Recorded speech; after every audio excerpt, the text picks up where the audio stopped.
Hola, en nombre del equipo Cielo Argentina los saludamos desde Buenos Aires y les damos la bienvenida al webinar Sostenibilidad Financiera de la Comunicación de Investigación de Ciencia Abierta.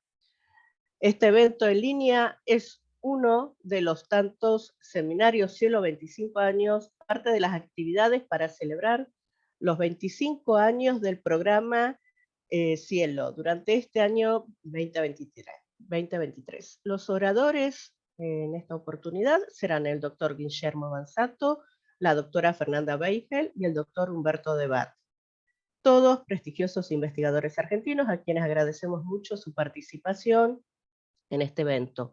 Ellos van a presentar distintos aspectos en torno a la cuestión de la sostenibilidad financiera de la comunicación de investigación de ciencia abierta, ya sea referencia a los debates y oportunidades para el sector privado en cuanto a pequeñas y medianas empresas y el sector público, también la visión de investigadores y editores en cuanto al acceso abierto diamante y al acceso abierto con pago de APC de nuestro país.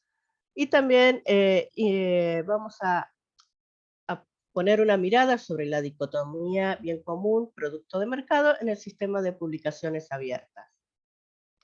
Antes de comenzar con las presentaciones, queremos recordarles que como parte fundamental de los eventos promovidos por Cielo, todos los participantes deben seguir el código de conducta guiado por los principios de ella: diversidad, equidad, inclusión y accesibilidad.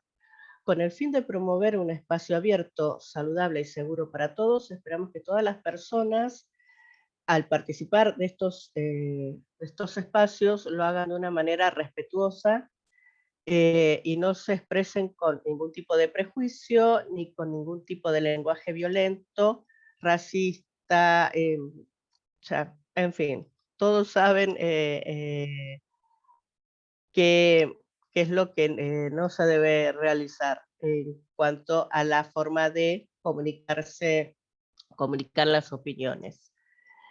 Este tipo de comportamiento, bueno, no va a ser tolerado y los participantes que no adhieran al código de conducta están sujetos a ser retirados del evento en curso y no podrían participar en eventos promovidos por Cielo en el futuro. Otra cuestión que nos gustaría informarles es que el seminario está siendo grabado y estará disponible en YouTube en el canal Cielo, y las diapositivas estarán disponibles en la página del seminario en el sitio web 25.cielo.org. Ahora sí, sin más preámbulos, comenzamos las presentaciones del día dándole la bienvenida al doctor Guillermo Bansato. Él es profesor, licenciado y doctor en Historia por la Universidad Nacional de La Plata, Argentina. Actualmente es representante en Europa de Signus Mind, servicios para revistas científicas, y director ejecutivo de la editorial Booksuite. Se ha desempeñado como profesor titular en la Universidad Nacional de La Plata desde el año 2014 hasta este año. Ejerció como investigador independiente en el Instituto de Investigaciones en Humanidades y Ciencias Sociales de la UNLP, CONICET, entre el 2005 y este año. Ha sido editor responsable, director y miembro del Comité de Revistas Científicas en Argentina, México y España. Ha sido jurado de tesis, de concursos, docentes y evaluador de proyectos en distintas universidades argentinas del CONICET y agencia de carreras de posgrados en CONEAU Argentina. Ha dirigido y dirige proyectos de investigación de tesis de grado y posgrado, becarios, doctorales y postdoctorales e investigadores. Ejerció como prosecretario de Gestión Editorial y difusión de la Facultad de Humanidades y Ciencias de la Educación de la Universidad Nacional de La Plata entre los años 2013 y 2020. También se desempeñó como secretario ejecutivo de la iniciativa internacional Amelie Conocimiento Abierto entre 2018 y 2020 y fue miembro del Consejo Asesor de la Especialización Gestión de la Información Científica y Tecnológica de la UNLP desde 2015 a 2022. Lo dejamos con su presentación, doctor Bansato. Adelante.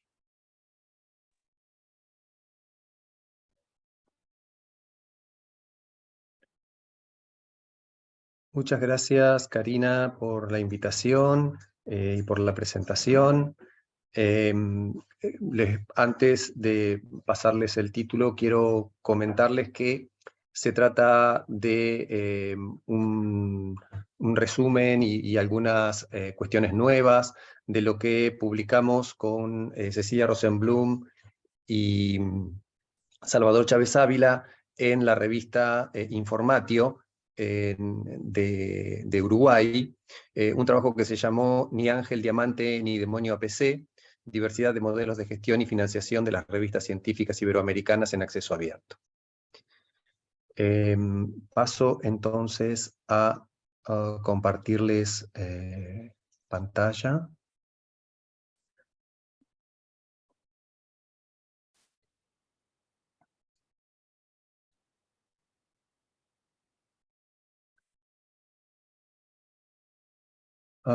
Entonces, se trata de alguna manera de algunas reflexiones que tienen que ver con nuestro desempeño, como les ha contado Karina. Me desempeñé muchos años en la gestión de revistas científicas en la Facultad de Humanidades y Ciencias de la Educación de la Universidad Nacional de La Plata, y recientemente he pasado a la actividad privada, representando a la empresa Cygnus Mind para sus productos para servicios para revistas científicas. Es una empresa radicada en México y estoy representándola para el mercado europeo. Entonces, la pregunta sería, ¿qué acceso abierto financiar? Debates y oportunidades para pymes e instituciones públicas. ¿En qué estamos pensando? Estamos pensando en un ecosistema diverso de editores científicos, un ecosistema que se compone por universidades públicas, universidades privadas, asociaciones científicas de distintas características para todas las ramas de la ciencia, y también editoriales privadas, pero en las editoriales privadas también tenemos que hacer diferencias entre las multinacionales de revistas científicas y las pequeñas empresas de producción de revistas científicas. Es cierto que esta última parte es más común en Europa que en América Latina. En América Latina estamos mucho más acostumbrados a que la difusión de la ciencia esté en manos de las universidades. Es decir, de alguna manera muchos planteamos, entre otros con Maximiliano Salatino, que es decir, el acceso abierto en América Latina se hizo antes, se practicó antes que se creara como concepto alrededor del inicio de este siglo. De alguna manera también las asociaciones científicas tienen diferencias y hacen un aporte muy importante, y esto sí es común tanto en América Latina como en España y Portugal. Perdón. Entonces, algunos principios fundamentales. Con Aguado López y Vargas Arbeláez, la cuestión de la apropiación del conocimiento científico, es decir, el conocimiento científico se genera mayormente en universidades públicas con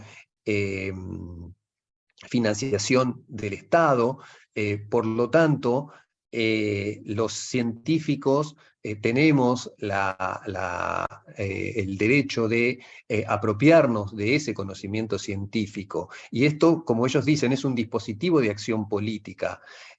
Tenemos que reforzar esa cuestión de la difusión de la ciencia en manos de quienes desarrollan la ciencia. Por otro lado, bueno, de esto creo que va a hablar mucho más Humberto, pero solo poner la cuestión de la gestión del conocimiento como bien público, es decir, como un bien común. Dominique Babini nos viene enseñando sobre estas cuestiones desde hace muchos años. Y finalmente, he realizado un pequeño aporte sobre la cuestión, entendiendo que esta forma de gestionar, uno de los principios fundamentales de la gestión de la ciencia, tiene que ver con la soberanía del conocimiento. ¿Qué entiendo por soberanía del conocimiento? Esa potestad de producir, conocer, enseñar, compartir y preservar los saberes ancestrales y los saberes científicos, tanto propios como globales, en acceso abierto. ¿Y esto qué quiere decir? Que no solamente es cuestión de gestionar la revista y ponerla en la web. Es muy importante también que la tecnología que utilizamos, es decir, los servidores, el software, estén anclados territorialmente, ¿no? Nosotros solemos hablar a veces un poco ingenuamente de la nube, pero la nube en sí no existe como tal. En realidad son servidores y esos servidores están anclados territorialmente, la mayor parte de ellos en el norte global y dentro del norte global la mayor parte en los Estados Unidos. Entonces, la soberanía del conocimiento también pasa por la preservación de esos saberes difundidos a través de revistas científicas en tecnología propia anclada territorialmente. Algunos problemas, hay muchos problemas en la gestión de las revistas científicas, pero algunos de ellos, en nuestro artículo lo empezamos con una frase de Anglada, que a las instituciones les cuesta mucho hacer aportaciones a iniciativas cooperativas, mientras que al mismo tiempo aceptan como inevitable pagar las facturas de los proveedores de software o de revistas, ¿no? Esto es muy común. Sabemos que las grandes infraestructuras latinoamericanas, como Redalic, como Cielo, necesitan mayor apoyo y en general es más fácil que los gestionadores de la ciencia paguen para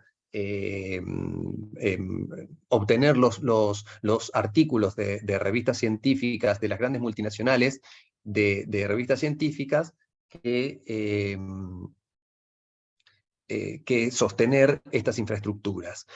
Entonces, ¿cómo se paga el acceso abierto? Disculpen que tengo mucho ruido ambiente, voy a cambiar.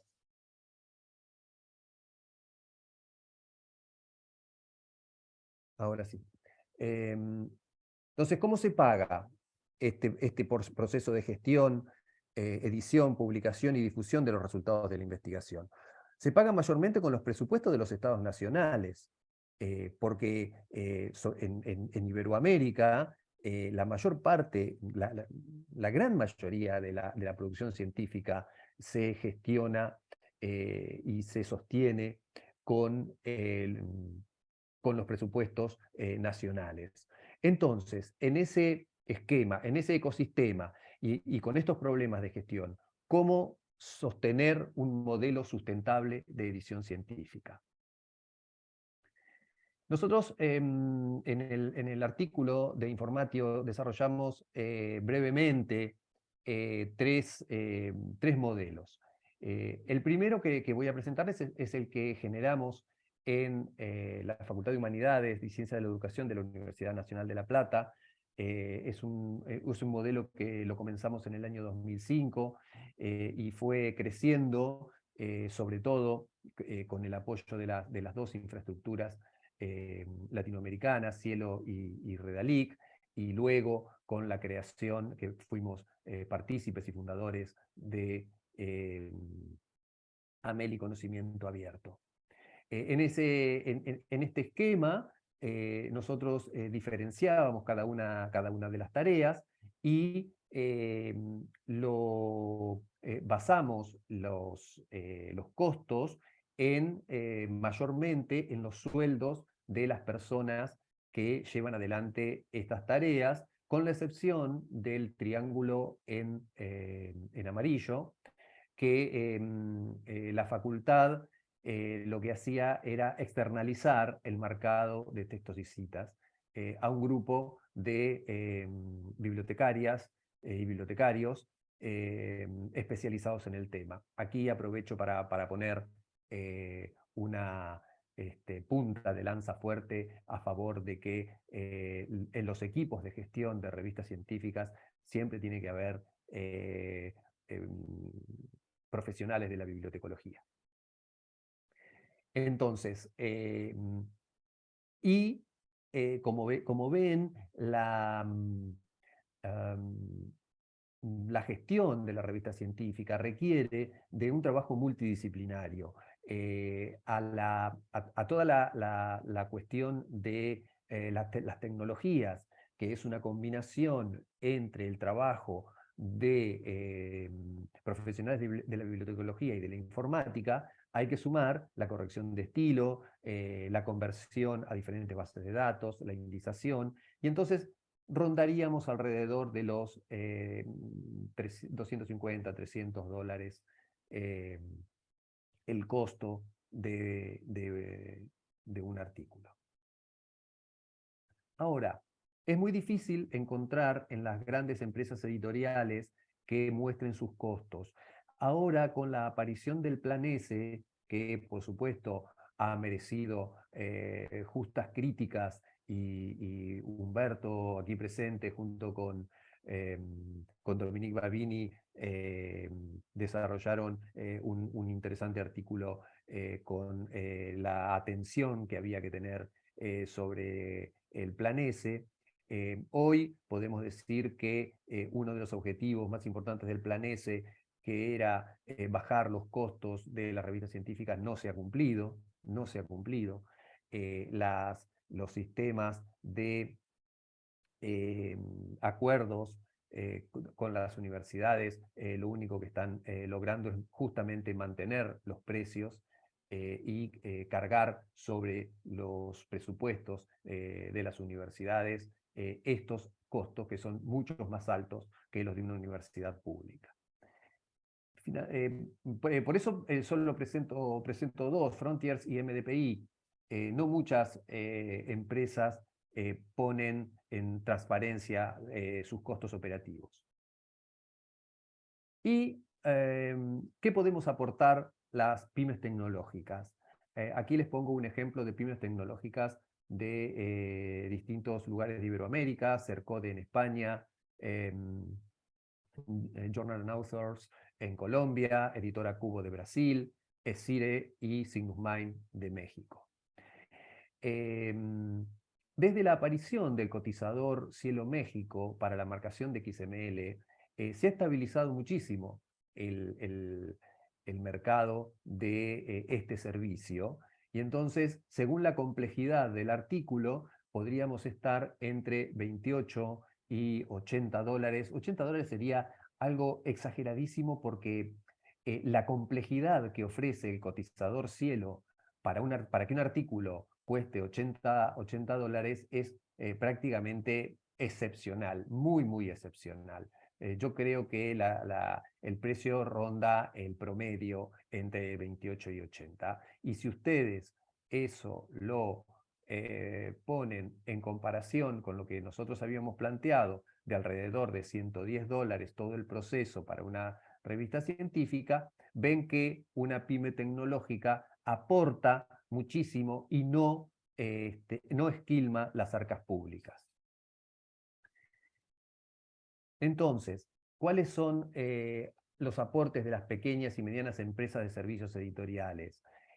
Por un lado, el desarrollo y puesta al día de los adelantos tecnológicos para generar lo que llamamos revistas nativas digitales. Por otro lado, mantienen a los editores, los editores mantienen la soberanía sobre sus contenidos y sus decisiones editoriales. ¿Por qué? Porque las pymes tecnológicas devuelven todos los documentos. Es decir, el editor nos entrega el último documento firmado por el autor, ya pasado por corrección de estilo. Nosotros hacemos todo el marcado y según lo que solicite, cuando digo nosotros es cualquiera de todas estas pymes tecnológicas que les he nombrado, lo que hacemos es el proceso en XML Chats y la generación de los distintos formatos en HTML y en PDF con distintas formas de mostrarlos, y entregamos también el archivo madre, que es el XML, entregamos todo al editor.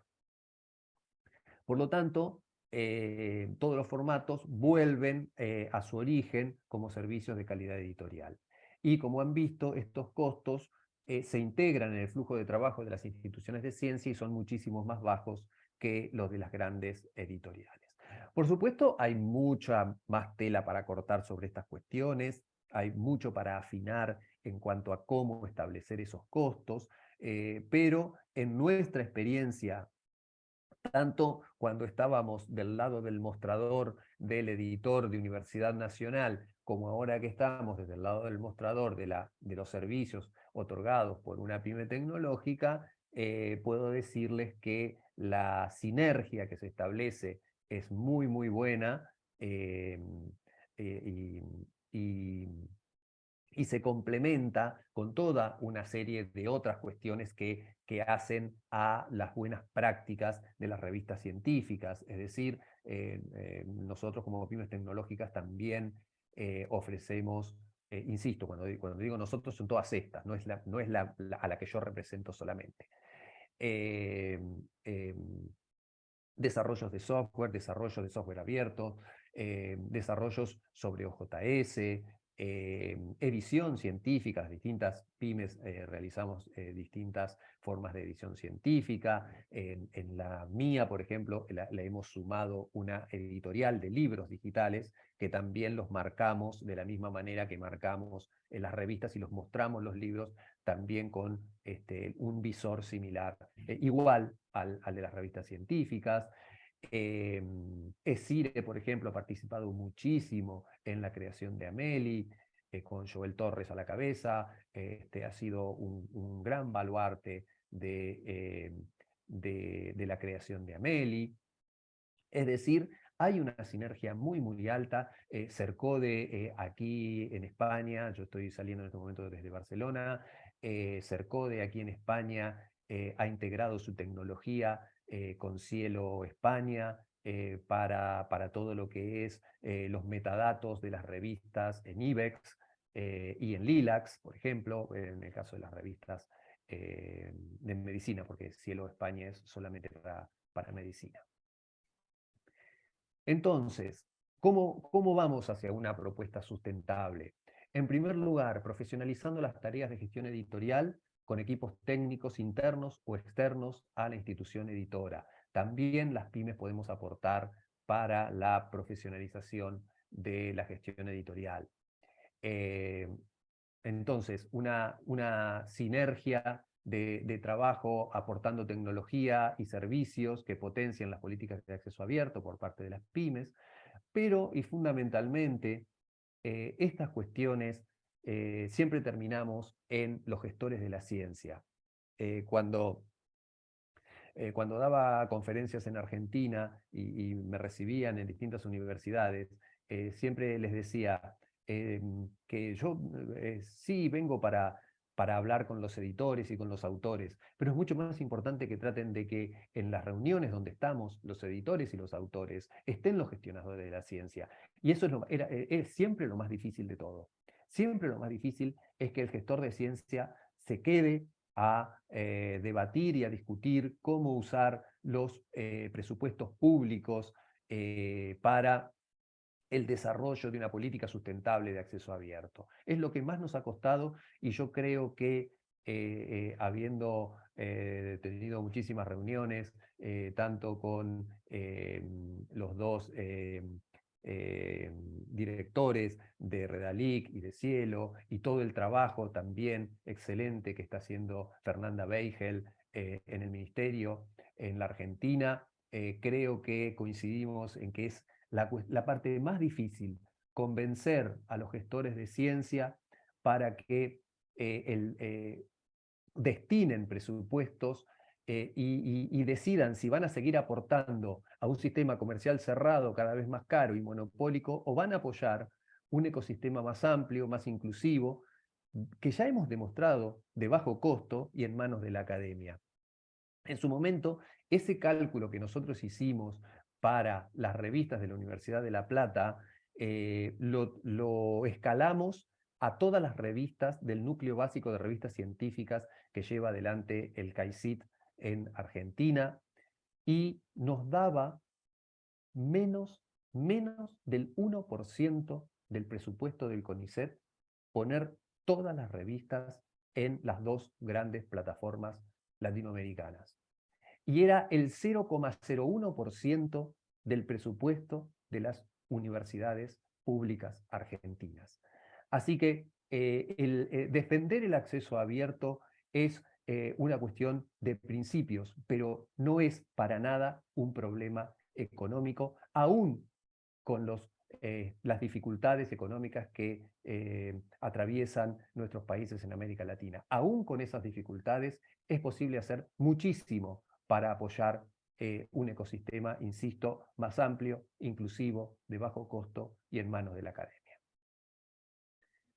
Bueno, como esto va a quedar, les dejo la bibliografía que estuvimos trabajando y les agradezco muchísimo, agradezco nuevamente a Karina Gordillo por la invitación y por todo el trabajo que hace la gente de CAICIT para mejorar la calidad editorial de las revistas científicas argentinas. Muchas gracias.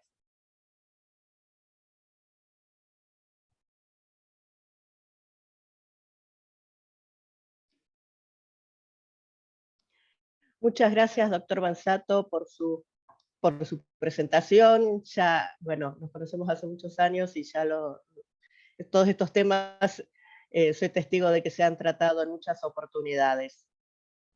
No sé si está ya la doctora Fernanda Beigel. Sí, ¿Está? Bueno, entonces, antes de seguir con la doctora Beigel, quiero recordarles a todos los participantes que pueden dejar sus preguntas en el box Q&A y ahí dejan todas sus consultas para los participantes, para los ponentes. Y si no, bueno, también se pueden ver, si dejan en el box de chat, algunas preguntas. Vamos a ver, pero en realidad nos gustaría centralizarlas todas en el box de Q&A. Ahora sí, a continuación, luego de haber escuchado al doctor Bansato, vamos a continuar con la doctora Fernanda Beigel, quien nos hablará sobre el acceso abierto de Diamante y el acceso abierto con pago de APC, a la vez que sobre las autopercepciones de las personas que investigan y publican. La doctora Fernanda Beigel es socióloga, doctora en Ciencias Políticas y Sociales por la Universidad Nacional de Cuyo, Mendoza, Argentina. Realizó sus estudios postdoctorales en el centro, no me va a salir en francés con lo resfriada que estoy, así que en el EHESS de París, y presidió el Comité de Expertos en Ciencias Abiertas de UNESCO, que preparó el anteproyecto de recomendación de ciencia abierta aprobada en noviembre de 2021. Recibió el premio Bernardo Husay en 2003 y el primer premio concurso de ensayos Claxo 2004. También la mención de honor al valor científico del Senado de la Nación Argentina de 2017. Actualmente coordina el Comité Nacional de Ciencia Abierta y Ciudadana del Ministerio de Ciencia y Tecnología de Argentina.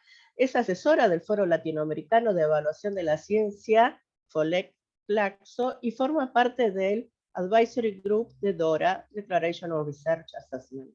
Es investigadora principal del CONICET y profesora titular de la Universidad Nacional de Cuyo, donde dirige el Centro de Estudios de la Circulación del Conocimiento, CSIC. Bienvenida, Fernanda, y te dejamos con tu presentación. Muchísimas gracias. Lo que me gustaría confirmar, Karina, es si se está viendo la presentación. Sí, sí se ve. No sé si en forma de pantalla completa, y estoy intentando. Yo creo que ahí estamos bien. Ahí se ve bien. Perfecto. Entonces, aprovecho en primer lugar a agradecerte, Karina, y a Cielo Argentina por la invitación, y a todo Cielo, a la organización de Cielo en general, por organizar este seminario tan interesante, donde tenemos realmente un debate que no solamente se da entre nosotros tres expertos invitados aquí en Argentina, sino con Cielo Argentina y con especialistas de toda la región en torno a una temática muy actual como es el avance de la publicación en acceso abierto con APC.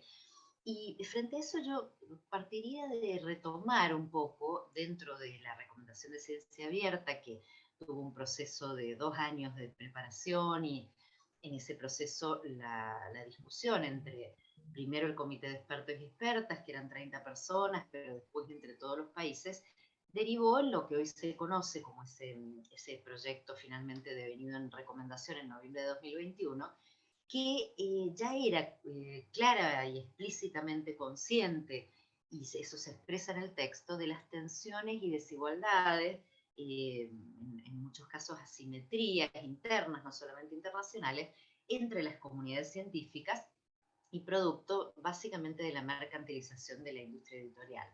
Entonces, dentro de la propia recomendación, no solamente este fue un eje de debate, sino que también quedó plasmado en varios planteos explícitos, específicamente respecto de algunas de las desigualdades que mencionaba. Por ejemplo, en términos más generales, entre países periféricos o centrales, la brecha digital.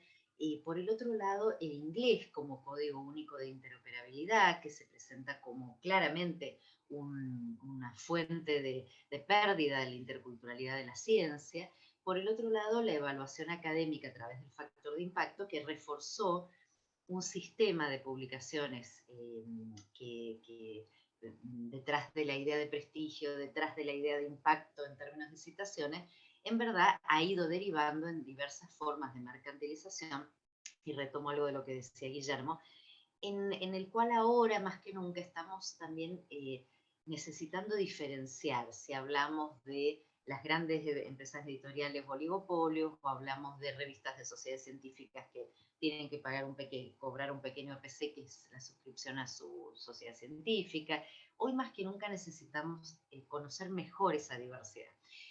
Ahora, esos grandes monopolios, que además de crear las principales revistas más conocidas durante las últimas décadas, también han avanzado en otras modalidades de acceso abierto, que yo me voy a referir un poco más adelante a eso, que son los mega journals, donde se presenta particularmente una serie de asimetrías que son generadas por ese tipo de costos de la publicación transferidos al autor, ¿no? Entonces, esas asimetrías para publicar han sido explícitamente planteadas dentro de la recomendación de ciencia abierta, y concretamente alertan acerca de lo que esto puede significar en términos de la universalidad de la discusión global o conversación global de la ciencia.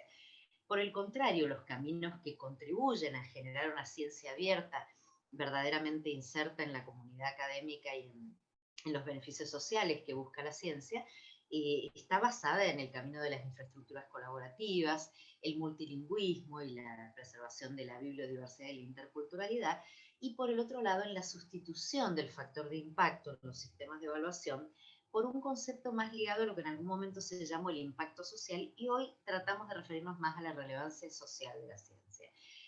¿Cuáles son las vías que en general estimulan cada vez más este proceso de colaboración y realmente de una ciencia abierta no comercial o sin fines de lucro? Es la de las vías de verde o diamante. En el caso de Argentina, por ejemplo, la ley 26899 apunta en esta dirección a un acceso abierto administrado y organizado a través de una federación de repositorios, que es la que se puede observar a través del Sistema Nacional de Repositorios. La vía diamante, que para todos los cultores del acceso abierto del movimiento desde sus orígenes es casi un renunciamiento, ¿no? Porque en realidad es la vía dorada la que significaba acceso abierto, gratuito y sin límites, pero bueno, hoy nos vemos obligados a denominar esto de otra manera. En América Latina tiene un predominio de desarrollo a través, como decía Guillermo también, de las revistas universitarias y en algunos casos de las revistas de sociedades académicas, pero principalmente se da en las revistas universitarias y es más el signo de la región. Enseguida comentamos incluso algunos informes mundiales. Ahora, ¿cuáles son las tensiones a las que me refiero con el acceso abierto con APC? que en verdad se presentan en distintas modalidades y en una gama de grises, como decía, muy importantes, ¿no? Diferenciando la sustentabilidad que busca una revista de una sociedad científica que necesita cobrar 40, 50, 80 dólares de APC respecto de un mega journal con un promedio de 2.000 a 3.000 dólares, o hasta las más caras, por supuesto, 8 o 9.000 euros, ¿no? O dólares. Ahora, en cuanto a al impacto del desarrollo de los costos de APC y a la transferencia de los autores, uno de los principales problemas es cómo medir ese impacto. Uno de las vías de estudiar esta problemática que se ha desarrollado más en el último periodo es el estudio por país, es decir, los gastos nacionales. Y este estudio es muy importante para poner en perspectiva lo que va pasando con una revista, con dos, o con un portal de revistas de una universidad. Y yo voy a centrarme principalmente en América Latina, porque, como se decía antes, son situaciones muy diferentes las de América del Norte o las de Europa respecto de nuestro continente. Es decir, ¿en qué dirección apuntar el financiamiento público en un continente como el nuestro, donde tenemos la situación que ahora enseguida vamos a terminar de describir, no solo yo, Humberto también, y en toda esta mesa? Cuando hacemos de los estudios que conocemos, ¿no? Estudios a escala nacional, quizás algunos de ustedes ya conocen que estos estudios proyectan el valor de un artículo en cuanto a lo que se publica dentro de los valores de cada revista, en función ya sea de los artículos totales o del autor de correspondencia, que es el que se estima bibliométricamente que es quien ha aportado ese dinero que ha de ser exige el autor.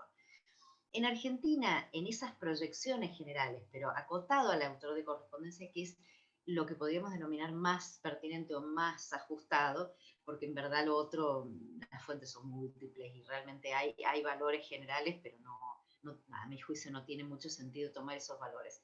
Pero en el caso de los estudios de países que los tomamos solo con autor de correspondencia, vemos que en Argentina, y ahora me voy a meter más en detalle en Argentina, entre 2013 y 2020, lo que hemos encontrado son 11.634.000 dólares de inversiones hechas a través de esos artículos. Chile, en solo un año, 9.109.000 y pico. En el caso de Colombia, en un periodo más largo de 10 años, 10.900.808 dólares. Y como verán en un cruce con las distintas bases de datos que tomamos, en un estudio que hemos hecho con el equipo de Colab de Colombia, que ahora voy a profundizar para Argentina, para que veamos más en detalle qué tipo de proyecciones se pueden hacer, que en algún caso toman una sola base de datos y cuando se toman más. Ahora, lo que nos muestra esto, a pesar de que es una proyección con defectos, y voy a mencionar los defectos principales, estas proyecciones se basan en datos, primero, bastante poco transparentes, que las revistas en general de estos oligopolios entregan. Hay waivers, pero todas son negociaciones individuales entre el autor o el conjunto de autores y el editor. Nada de esto se transparenta. Entonces estamos frente a una transición de este mercado editorial que ha perdido además buena parte de, si es que la tuvo alguna vez en los oligopolios, de su transparencia, y complica específicamente también estos estudios de costos. Ahora, lo que no cabe duda, sea en los estudios más de proyecciones generales, de autor de correspondencia, o en los estudios que ahora les mostraré que hemos hecho más buscando gasto por gasto en la rendición de los proyectos de investigación, las disciplinas más afectadas, y esto es un fenómeno que también se produce, por ejemplo, en Francia, en los estudios que conocemos, son las ciencias biológicas de la salud, que promedian un 62% de los artículos de estas disciplinas con APC. Ahora, a escala mundial, también podemos ver los últimos trabajos como el de Butler, Matías, Simard, Monjon y Hosteen, que suman lo que ha ganado la industria editorial a través de tasas de publicación de 2015-2018, y vemos hasta qué punto es bastante claro que la transición del lector que pagaba antes a través de su institución o como individuo a el pago a través de la autora ha significado realmente un gran negocio para estos oligopolios. Lo que les decía de Argentina en este estudio hecho en conjunto con el Colab es que, por empezar, quisimos poner no un límite, sino al revés, una ampliación a aquellos estudios que se basan solo en una base de datos, como es Web of Science. ¿Por qué? Porque como lo queremos relacionar con citación, ya sabemos que tiene un conjunto de sesgos que no podemos abordar aquí, lingüísticos, nacionales, etc. Y para poder realmente ver el total de los artículos publicados por todos los investigadores argentinos o de CONICET, que es el foco que hemos hecho, En estas bases de datos necesitamos ampliar porque tenemos muy claro, y especialmente en Argentina, que las ciencias sociales y humanas, por ejemplo, tienen un estilo de publicación que se abre mucho a las revistas latinoamericanas. Aquí ven las distintas bases de datos que tomamos y el total de registros únicos con el que trabajamos. Como les decía recién, si tomáramos una proyección global de lo que cada revista informa que cobra y lo que pagó Argentina en el total de los 134.000 artículos, veríamos que son 31 millones de dólares. Ahora, por autor de correspondencia es el número que les comenté anteriormente, algo más de 11 millones y medio de dólares. El CONICET tiene, a pesar de tener un número importante de artículos en esta masa total del corpus de artículos trabajados, tiene un pago de 3.600.000 que ya nos alerta acerca de que hay una práctica de publicación diferenciada, como un comportamiento que ha asumido en este caso él o la investigadora de CONICET, que tiene mucho que ver con el aumento del acceso abierto con APC. Cuando hicimos el estudio de pagos efectivos registrados, gracias a los datos entregados a nuestro equipo y al de Colab que trabajamos de manera conjunta, ¿no?, por la Agencia Nacional de Promoción, la agencia I+D+I, que es la que financia los proyectos, y los propios proyectos de CONICET, vemos que se gasta 1.400.000 dólares. O sea que acá hay una diferencia. Y estamos hablando de todos los proyectos que mayormente están dirigidos por los investigadores de CONICET, de al menos 2 millones de dólares que están viniendo de otras fuentes. Nacionales tenemos mayormente hipótesis de que no, que son fondos internacionales. Y lo menciono porque, de nuevo, en biología o en medicina y salud, el 58% o el 62% de los artículos tienen APC. Y lo menciono especialmente porque lo que ocurre con esas disciplinas es que no hay solo criterios nacionales de evaluación que pesan y que podríamos modificar en la escala nacional o institucional. Hay criterios de lo que hoy ya es una transnacional global de evaluación para presentarse a proyectos internacionales, para formar parte de redes colaborativas internacionales, en las que estas disciplinas también padecen la necesidad de verdaderamente contar con publicaciones de alto impacto en esos sistemas y que no es tan fácil de resolver. Como ven acá, sencillamente se invierte. Cuando es el acceso abierto o cerrado a la relación para Argentina o para CONICET, en CONICET es el 54% todavía los que están encerrados. Respecto del tipo de publisher, de editor o de editorial de la revista en donde están publicados, en Argentina es muy interesante observar cómo el mayor número de artículos son los artículos que pertenecen a revistas universitarias. Luego viene Elsevier, luego Springer, perdón, y antes, también es muy importante mencionarlo, las revistas de sociedades científicas a nivel internacional, ¿no? Después otros, por supuesto, tenemos Megajournals, tenemos Sage y otros de los oligopolios. Ahora, lo que hicimos en este estudio fue tratar de relacionar con citación, que es, me parece, el camino que más necesitamos en este momento. Dejando de lado el factor de impacto, para ver realmente circulación e impacto en citaciones, no factor de impacto de cada uno de los artículos, trabajamos con la fuente de datos de Google Scholar, que tiene mucha experiencia hecha el Colab en esta dirección, y pudimos observar, si se centran en el gráfico que ven en el medio, esos círculos que hemos señalado son la conjunción del número de artículos, que es la variable que encuentran a su izquierda, y por debajo el monto del APC pagado. Es bastante claro que hay una relación cantidad de artículos, cantidad de APC, porque obviamente Elsevier, que es el círculo mayor que tienen arriba, tiene muchísimos artículos y una enorme cantidad, 2,5 millones de APC, y no necesariamente todos son de 8.000 dólares, 9.000 dólares. La cantidad de artículos ahí suma mucho. Si vamos más abajo, es lógico, muy poquitos artículos, poco APC. Pero me gustaría que se centren ahora, y yo no sé si mi cursor muestra el lugar, pero bueno, nunca sé si se ve, Humberto, el cursor.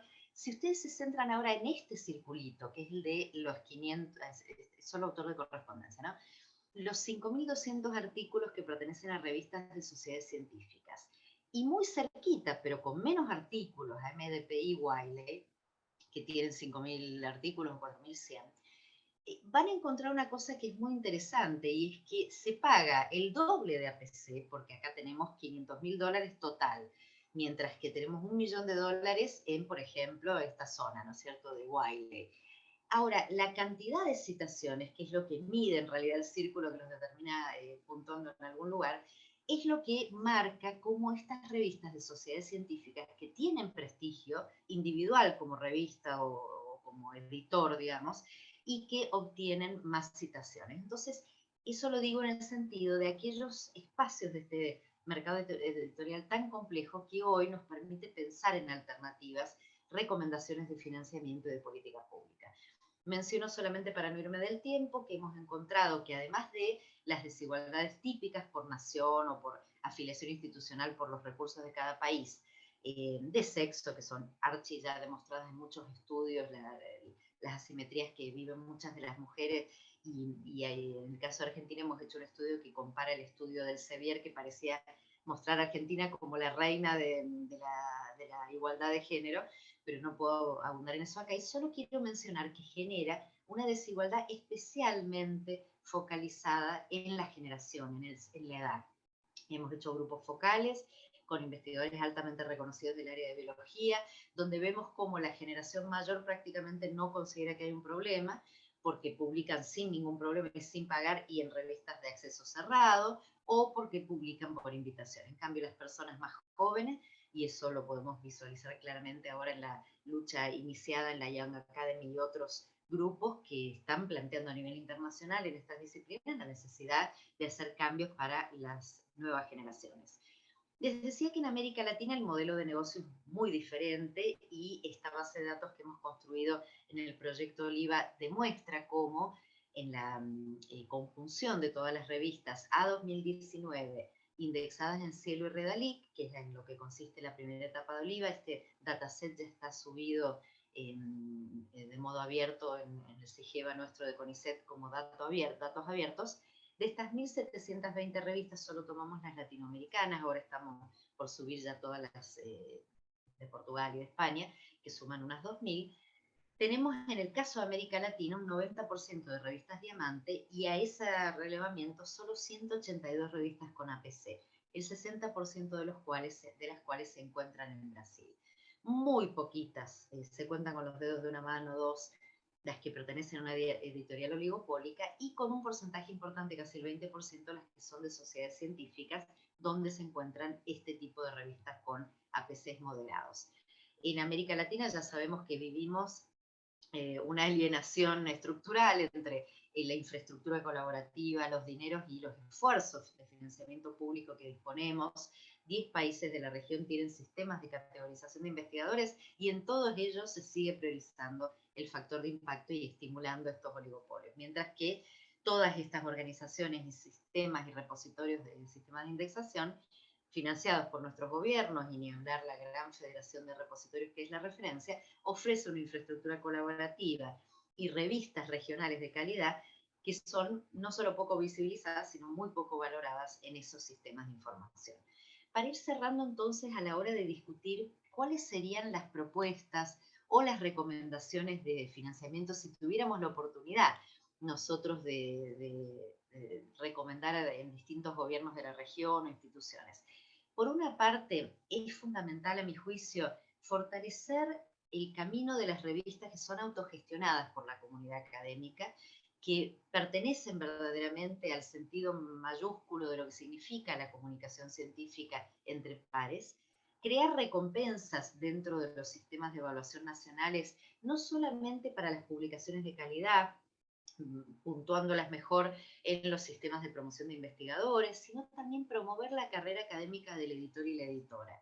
Este punto es clave porque muchos profesores o profesoras de universidad que son editores de revistas, realmente además de que, más allá de que otorguen una parte de su dedicación a la edición de la revista, que seguramente ocupa un enorme tiempo, muchos de ellos fines de semana también, no tienen un reconocimiento suficiente dentro de su propia carrera académica, y es una carrera académica de poco desarrollo en los 10 sistemas de categorización que tenemos en América Latina.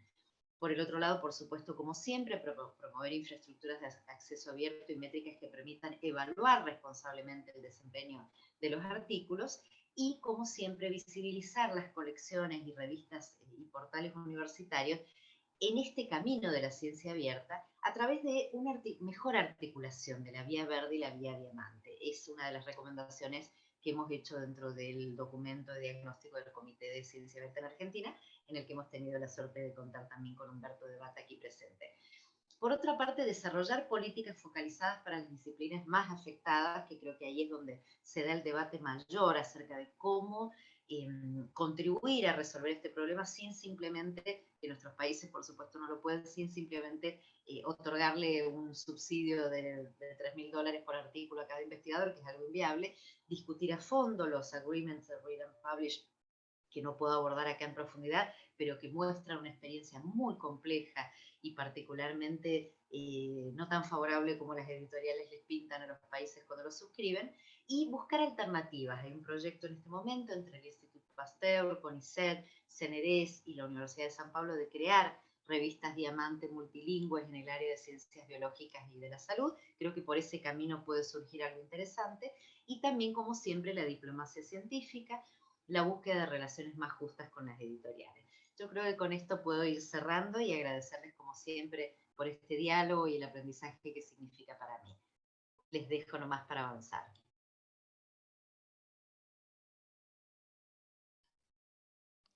Muchas gracias, estimada Fernanda. Como siempre, súper clara y muy interesante en todos tus conceptos. Además, me interesa mucho también, creo que nos interesan a los participantes, todas las discusiones que se van planteando y que, a pesar de los años que ya llevan en el tapete, todavía cuesta ver una solución consensuada, me parece, sobre todo en el aspecto latinoamericano. Antes de pasar con nuestro siguiente ponente, yo quiero recordarles que la sesión de este día está siendo grabada y estará disponible próximamente en el canal de YouTube de Cielo. Por otra parte, las diapositivas estarán disponibles en la web del sitio Cielo 25, que es 25.cielo.org. También les recuerdo que pueden dejar sus consultas, sus preguntas en el canal Q&A o en su defecto en el chat. Bueno, a continuación contamos con la presencia del doctor Humberto de Bat, que nos hablará sobre la dicotomía del bien común y el producto de mercado en el sistema de publicaciones académicas. Humberto de Bat es investigador permanente del INTA, Argentina, y estudia la interfaz virus-huésped desde una perspectiva de biología de sistemas. Humberto es miembro titular del Consejo de Dirección del Instituto UFIMA, responsable técnico de CIAP-INTA en el Sistema Nacional de Datos Genómicos, y ha participado en el proyecto argentino de genómica del SARS-CoV-2. Es miembro del Comité Asesor de Ciencia Abierta y Ciudadana del Ministerio de Ciencia de Argentina. Ha sido fellow de ASAP Bio y embajador de la comunidad eLife. Humberto es un afiliado del servidor de preprints bioRxiv y co-creador de Panlingua, una herramienta multilingüe de descubrimiento y lectura de preprints en las ciencias biomédicas. Ha publicado más de 65 artículos científicos revisados por pares decenas de preprints. Bueno, en fin, ha desempeñado diversos roles editoriales, revistas académicas, múltiples charlas, presentaciones y conferencias. Enseña en cursos de grado y posgrado y ha realizado cientos de entrevistas y notas de divulgación nacionales e internacionales. Bienvenido y adelante, Humberto.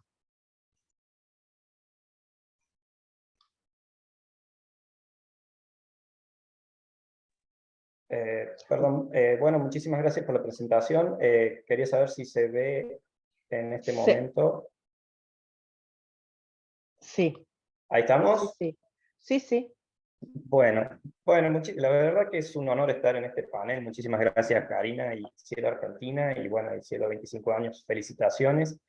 Un lujo estar rodeado de estos colegas que admiro tanto y haber escuchado estas presentaciones tan claras y quirúrgicas de personas que han dedicado tanto tiempo a estos temas.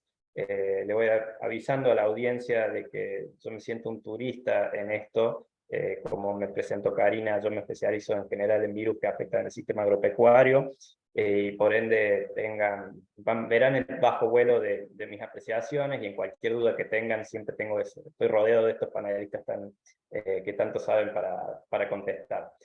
También al mismo tiempo tengo un torbellino de diapositivas, pero no piensen que voy a pasar rápido.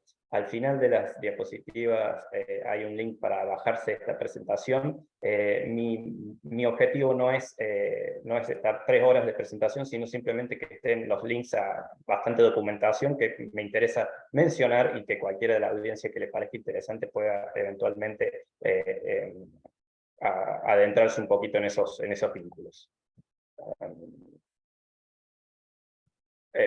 Bueno, a ver, me tapa un poquito, pero creo que algo se ve. La presentación va a ahondar un poquito en la idea del conocimiento científico como derecho humano, algunas alternativas contemporáneas a los procesos de comunicación científica, cómo el acceso abierto involucra la democratización del conocimiento, y algunas vías ya mencionadas para tratar de evitar o de contrarrestar los efectos que estamos viviendo de esta mercantilización de la producción académica.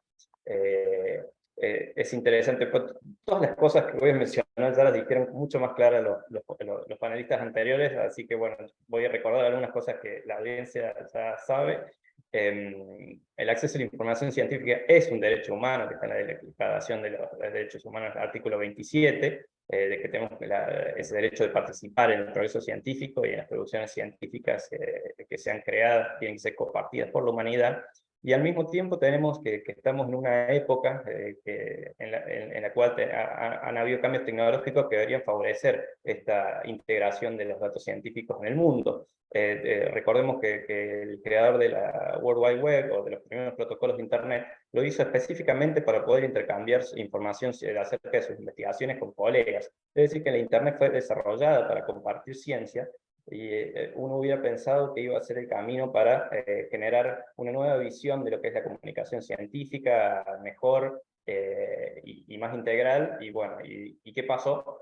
Hubieron distintas respuestas a lo largo que se aprovecharon del sistema de publicación y lo mercantilizaron. Hay en el status quo una gran porción de la literatura académica mundial está secuestrada detrás de muros de pago. Hay una película interesante que recorre algunos de los caminos de este proceso de comercialización y cómo con el paso del tiempo se fue convirtiendo el artículo científico en una mercancía en vez de un derecho, utilizado en un comercio que involucra miles de millones de dólares anuales en compañías que tienen tasas de rentabilidad extremadamente altas. No solo eso, sino que es un oligopolio. Y hay muy pocas empresas que, por ejemplo, en este artículo mencionan que el 50% de los trabajos científicos publicados en el 2013 correspondía únicamente a 5 editoriales científicas.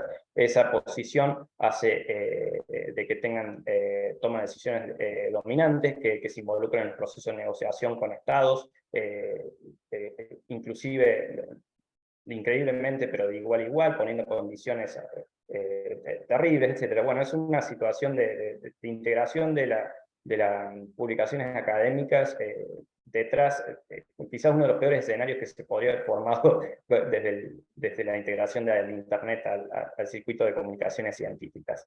¿Qué está pasando con el acceso a este conocimiento científico?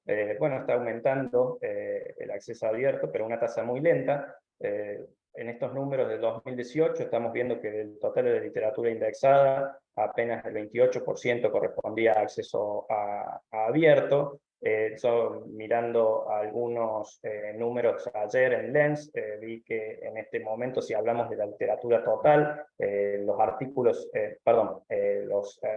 los trabajos científicos, alrededor únicamente del 20% están disponibles en acceso abierto, y en lo que hace a artículos científicos, aproximadamente el 31%, y de aquellos que están en acceso abierto está creciendo y muy rápidamente la adopción del sistema Gold impulsada por pagos de APC. Es decir, que hay un cambio relativo. Es cierto que en los últimos años ha aumentado la proporción de artículos que están en acceso abierto, pero lamentablemente esto ha sido con el avance del acceso a través de APCs. Creo que Fernando mencionó los $1.000 millones gastados en APC entre el 2015 y el 2018, este es el trabajo que los desglosa. Si uno ve en el panel de la derecha el desglose por revistas en particular, vamos a ver que son prácticamente todas de las ciencias biomédicas, como mencionaba Fernanda, y también es el caso de ver ahí arriba a dos actores muy importantes de Springer Nature, que es un mega journal, como mencionaban, de estos que publican más de 10.000 artículos anuales, y en segundo lugar, una revista con un APC de ahora cerca de los $6.000 por artículo. Ambas de Springer, que quizás podríamos decir que son los jugadores del mercado que más rápido vieron las alternativas comerciales del sistema de pagar por publicar, en vez de pagar por leer, en este proceso de transformación que sucedió. Históricamente hay un montón de eventos a donde se han planteado observaciones a este sistema y a estos cambios. Quería mencionar una declaración de Claxon muy interesante del 2015, a donde en un contexto de la mercantilización del trabajo científico, ellos hacen este llamado a respaldar y promocionar a nivel internacional el acceso al conocimiento como un derecho y su gestión como un bien común por parte de la comunicación científica y académica. Y a la izquierda vemos un panel con por qué estos montos que mencionamos son escandalosos, en el sentido de que no tienen relación a nivel regional de lo que implican a nivel económico estos que no son costos, son precios para publicar artículos científicos en estas editoriales en particular. ¿Qué pasó en esta tensión entre una necesidad de la sociedad de artículos accesibles en un periodo de pandemia con estos oligopolios comerciales? Bueno, ellos tomaron la decisión unilateral de generar algunas pequeñas colecciones de artículos relacionados con el COVID y dejarlos de libre acceso por un periodo temporal y con una selección arbitraria. Y quizás lo más interesante de estos comunicados que hicieron estas editoriales en ese momento fue reconocer implícitamente que ellos eran una barrera a la necesidad del intercambio de comunicación científico en periodos de crisis sanitaria. Yo hace un tiempo me puse a ver qué había pasado con estas colecciones y realmente eran temporales, muchas han disminuido y el acceso abierto de la mayoría de los recursos, inclusive para COVID en particular, siguen siendo para varias editoriales una minoría de estos artículos, es decir, que se han vuelto a cerrar conocimiento que es obviamente clave y que fue determinante para hacer frente a la última pandemia.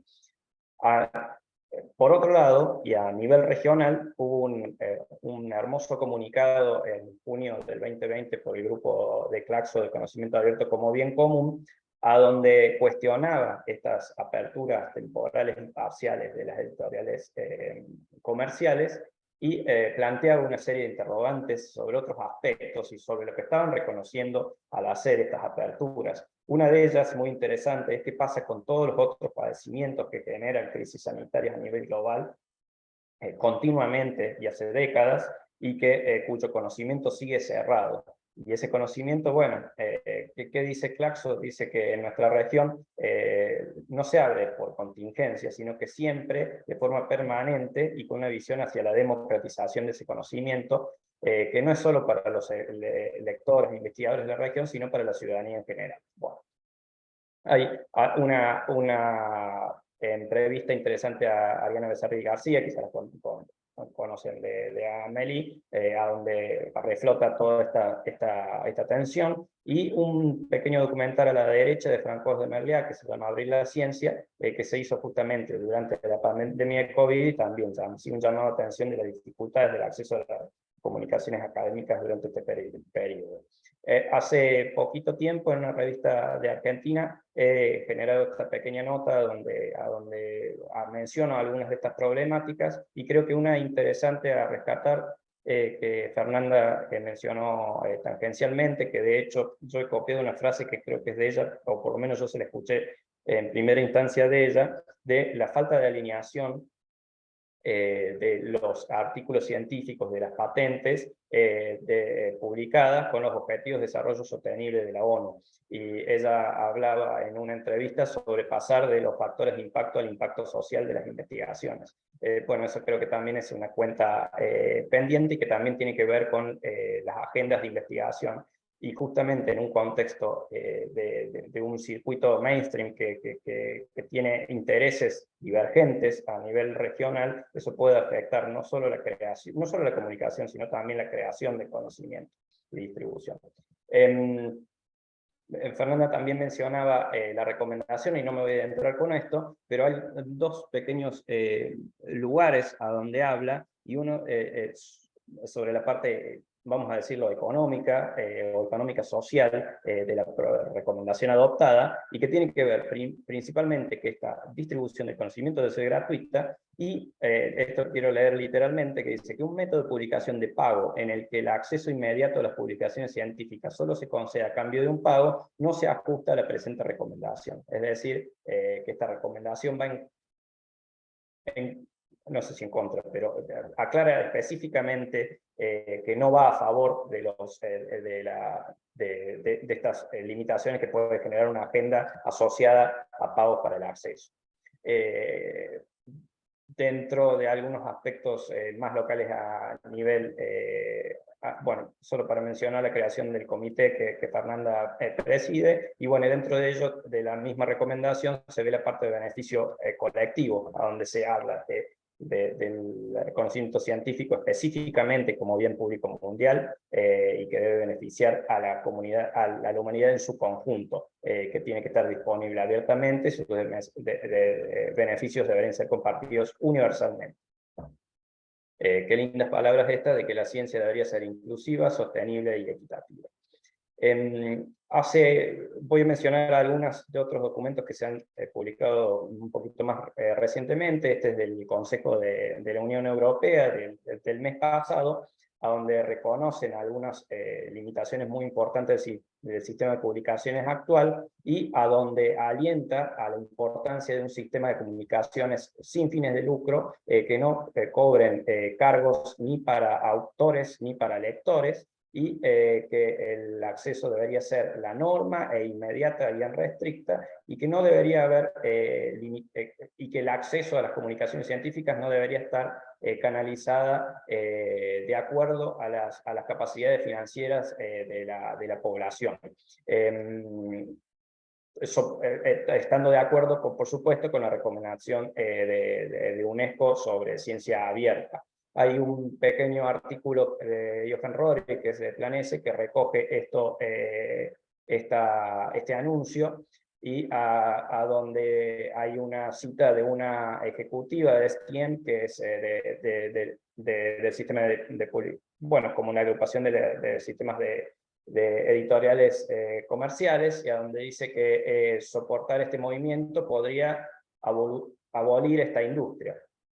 Bueno, bienvenido sea quizás. Y en lo que hace a una alternativa, que podría ser la diamante, menciona una serie de aspectos que ya los mencionó Guillermo con muchísima mayor claridad, que tienen que ver con las necesidades que hay para poder escalar de forma sostenible el sistema diamante, y que tienen que ver con algunos aspectos, por ejemplo, como los aspectos legales, la gobernanza, los estándares técnicos, las plataformas, los sistemas de financiación, por supuesto, etc. Y dos proyectos de Europa en particular, el Diamond Craft OA, orientado justamente vamos a decirlo, al escalado de este sistema diamante en aquella región. También hemos visto recientemente un comunicado del G7 promoviendo la ciencia abierta equitativa, y también interesantemente de incluir no solo los artículos científicos, sino también la data, siguiendo los principios FAIR. Bueno, en la nota de la derecha también se habla de vuelta sobre el comunicado de la Unión Europea, a donde, como mencionaba Guillermo, no son limitaciones económicas las que atentan contra estos sistemas. Dice que hay dinero suficiente en el sistema que se está gastando en estos sistemas comerciales, que podría ser dirigido para ayudar a universidades, a organizaciones que generen investigación, o a fundadores, etcétera, para recuperar, ¿cómo era la palabra que usaba Guillermo? No la recuerdo, pero era como recuperar la soberanía de las publicaciones académicas, que la academia vuelva a tomar el liderazgo en lo que hace al sistema de publicaciones. Y también, bueno, por supuesto, más allá de cuando menciono los aspectos técnicos, tiene que ver también con lo de infraestructura, ¿no?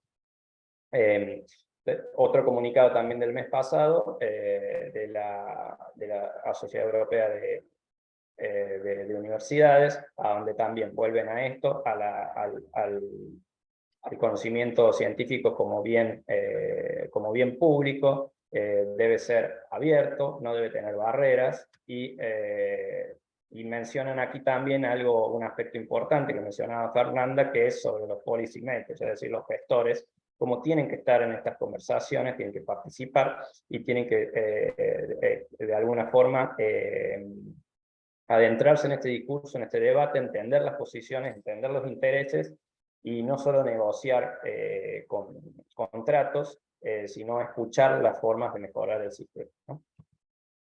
Y bueno, en ese mismo documento mencionan este plan de acción de acceso abierto Diamante de Science Europe. Quizás interesante que en el resumen de este plan menciona que de las revistas Diamante, que creo que no lo han mencionado, pero publican entre el 8 y el 9% del volumen total de artículos, pero participan con el 45% de las publicaciones en acceso abierto. Es decir, que son un jugador mucho más importante de lo que mucha gente cree en lo que hace a difusión del conocimiento. Y dentro del plan de acción habla de 4 ejes sobre eficiencia, estándares de calidad, desarrollo, capacidad y sostenibilidad, que deambulan un poquito con lo que mencionaba antes, que tenía que ver, por ejemplo, con un marco que asegure la gobernanza, las propiedades, la parte legal, las herramientas, modelos de financiación, bueno, normas de calidad, entre otras cuestiones. Y estamos hablando de ciencia abierta, de recomendaciones, etcétera, y en eso se generan a veces algunos documentos interesantes. Por ejemplo, una publicación te dice si realmente la ciencia abierta no es prácticamente la única forma de hacer ciencia, o si realmente ciencia es algo que no es abierto. Bueno, se ha llegado también a ese discurso, y también por otro lado tenemos la atención de algunas revisiones en las que se habla sobre ciencia abierta, pero están detrás de muros pagos, etc. Entonces, ¿qué respuestas hay respecto a estas tensiones, estos conflictos? Bueno, algunas de ellas han sido extremadamente efectivas. Quizás todos en la audiencia conocen a Alexandre Bakian y Sci-Hub, esta plataforma que proporciona acceso a casi toda la literatura académica. Estábamos hablando al principio de la presentación de que el conocimiento científico es un derecho humano. Entonces, hacerlo accesible a la población mundial no debería ser condenado legalmente, ¿no? En la foto de la izquierda hay una presentación de ella en UDELAR, creo que está Guillermo ahí en la audiencia, donde ella dio una conferencia, y en el panel de la derecha hay una traducción implementada en la plataforma Manubot, que permite la producción, generación y publicación de manuscritos de forma abierta utilizando GitHub, desarrollada por un amigo que ya me olvidé. Y este es quizás uno de los efectos más fuertes que tuvo en el sistema de editoriales comerciales, y en las cuales empezaron a ver, les rompieron el muro de pago, por así decirlo, y entonces empezaron a ver qué podían hacer. Y bueno, una de las alternativas que surgieron fue el tema de los APC. Si la gente va a dejar de pagar para acceder a artículos que están detrás de la suscripción, entonces tenemos que buscar otra forma de que paguen. Y también otra de las alternativas en esta tensión de este secuestro de las comunicaciones académicas, o de la necesidad de pagar para que estén de forma online y pública, también está emergiendo algo, o volviendo a emerger, al menos en las ciencias biomédicas. En los últimos años avanzaron mucho el tema de las publicaciones de preprints, y esto tiene que ver con distintas razones. Justo se mencionaba un poco con la historia de acceso abierto. Recordemos que el primer servidor de Preprints Archive es del inicio de los 90, y es un servidor donde se publican artículos científicos completos antes o durante la revisión de pares, desacoplando los procesos de visibilización de referatos. esta alternativa tiene algunos, aparte de algunos beneficios que consideramos con un grupo de personas que publicamos este trabajo, tiene quizás un beneficio de saltear estos muros de pagos, en el sentido de que si uno envía sus trabajos aquí y los hace públicos, y estos, en estas plataformas uno puede publicar las revisiones a estos documentos. Entonces, eventualmente, si va publicando las revisiones de documentos, luego en la revista que uno publique con referatos, por más que sea de acceso cerrado, nuestros trabajos científicos van a estar disponibles de todos modos. Algo un poco de eso, de desacoplar el tema de la publicación con el tema de referato, es una propuesta que también se llamó Plan U, de Richard Sieber, Michael Eisen y John Finglis, que son de BioArchives y de eLife, y que ellos propusieron también hace ya unos años este sistema de publicar primero y curar después, algunos trabajos o estudios, por ejemplo, de Stephen Quake, en el panel de la derecha arriba, habla de que si nosotros hacemos ese desacople, podemos hacer que el conocimiento científico avance 5 veces más rápido en los próximos 10 años, al menos en las ciencias biomédicas. Y entonces uno de los primeros interrogantes que surge en el tema de la publicación de contenido preliminar sin referato de pares es qué pasa con la calidad de estos documentos. Y bueno, los estudios que se han publicado últimamente nos hablan de que la calidad entre lo que es reportado en preprints y en publicaciones luego de la revisión de pares tiene una calidad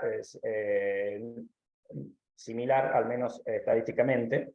Eso es un llamado de atención al famoso aumento de valor que predigan o pregonan en el sistema de editoriales comerciales sobre su sistema de referato, y también a las puestas a repensar qué problemas estamos teniendo en los sistemas de referato tradicionales y cómo mejorarlos. Bueno, justamente esa es una de las razones por las cuales las preprints pueden ser un camino para mejorar estos aspectos, porque nos permiten, en el momento que nosotros dejamos de pensar, porque ya tenemos el accesible ese conocimiento inmediatamente, podemos ver cómo innovar y hacer que la corrección o la confirmación o el referato o lo que sea de ese contenido se haga de una forma más moderna, a veces con alternativas que están orientadas hacia mayor transparencia, a que sea colaborativa, a que sea en tiempo real, etcétera, cosas que fueron bastante útiles, y hay distintas, una serie de iniciativas orientadas hacia esos ámbitos. Importante que todas estas alternativas no son con fines de lucro y que pueden ser una suerte de bypass al sistema tradicional de publicaciones académicas.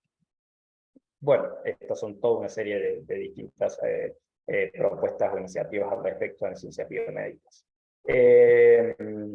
Sí, y bueno, ¿cuál es una de las razones de la necesidad de estas mejoras en los sistemas de referato? Bueno, por la crisis de reproducibilidad que hay en las ciencias biomédicas, donde cuando se tratan de replicar los experimentos eso no suele pasar, no suele lograrse.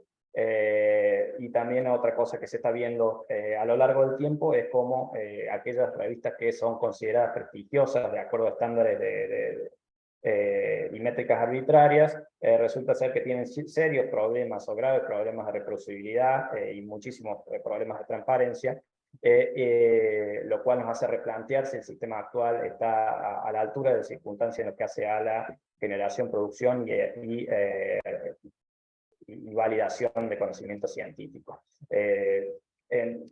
Todas estas cosas que tienen que ver con revistas de prestigio, etcétera, han replanteado el tema de la evaluación del conocimiento, la evaluación de promoción y de ingreso a carreras de investigación, en los circuitos y en las cosas, y tenemos, por ejemplo, la declaración de Dora, que Fernanda creo que mencionamos que está en el comité, donde habla de la importancia de la calidad intrínseca de los trabajos y no en los lugares a donde son publicados, y distintas iniciativas a nivel local, de POLEC y Claxo, a donde hay documentación muy interesante de cómo transformar este sistema de evaluación para mejorarlo, y siempre teniendo en cuenta eso que mencionaba antes, el objetivo de sustentabilidad de la ONU, que tan dejados de lado han estado en los últimos tiempos. Más declaraciones, cómo hacerlo, qué necesidades tenemos, la necesidad de de nuevos indicadores que reflejen realmente las contribuciones, hacerlo de una forma más transparente, más dinámica, que se recompense la calidad y la integridad. Y también una de las cosas interesantes que menciona es el multilingüismo, ¿no? Porque tenemos ese monopolio de la lengua inglesa en las publicaciones académicas, entonces el desarrollo y el apoyo de iniciativas como Helsinki, que hablan de las publicaciones académicas en distintos idiomas como una forma de integrarlas en el diálogo científico. ¿Por qué? Porque el lenguaje sigue siendo una barrera para el diálogo científico, y es necesario tratar de hacer algo al respecto de eso.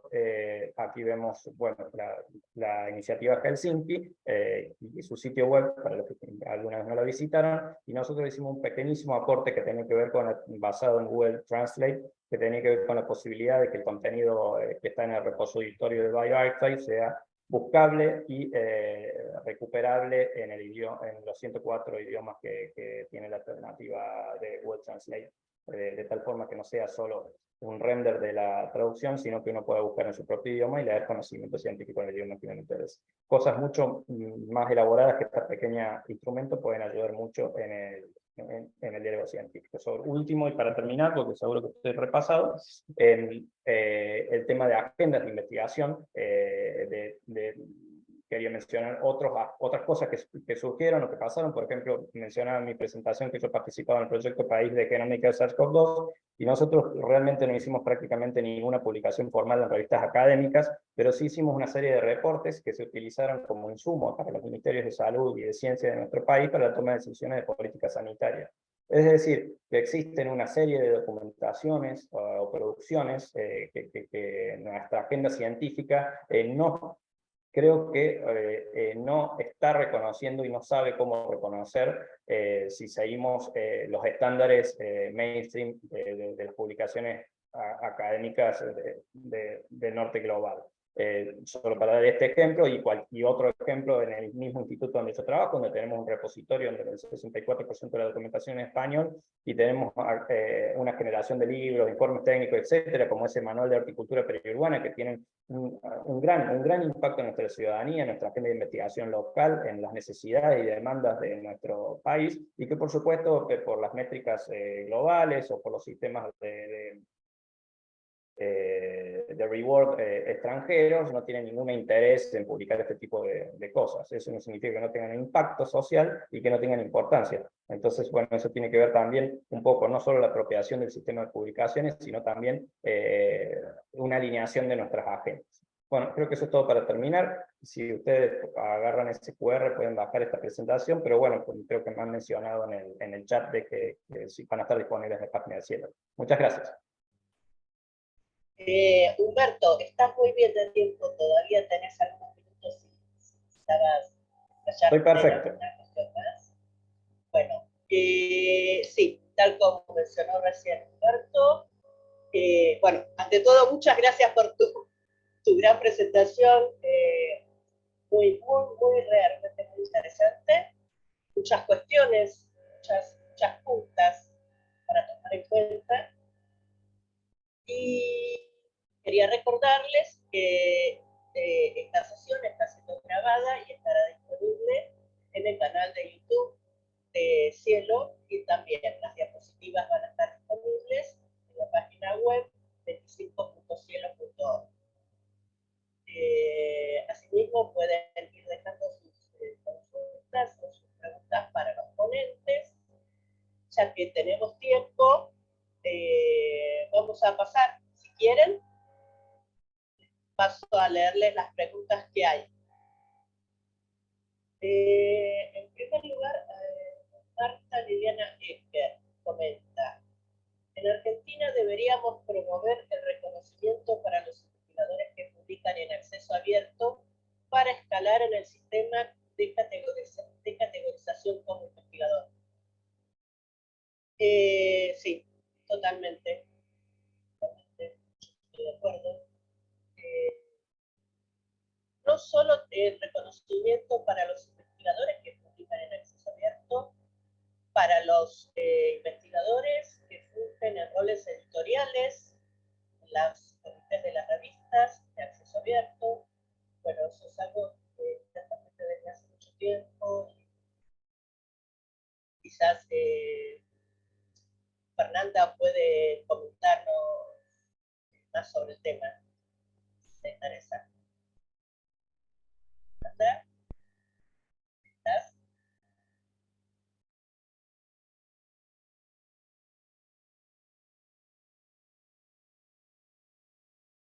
Estás silenciada, Fernanda.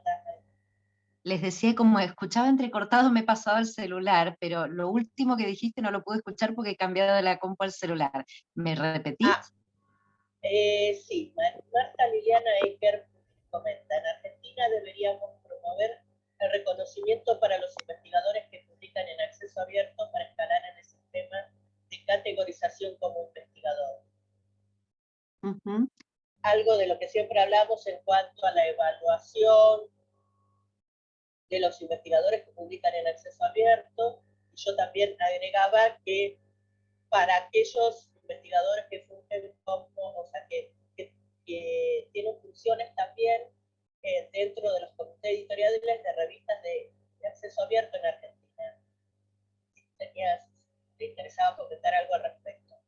Sí, sí, un breve comentario, a ver si me escuchan, porque yo a vos te escucho entrecortado, pero por ahí a mí se me escucha bien.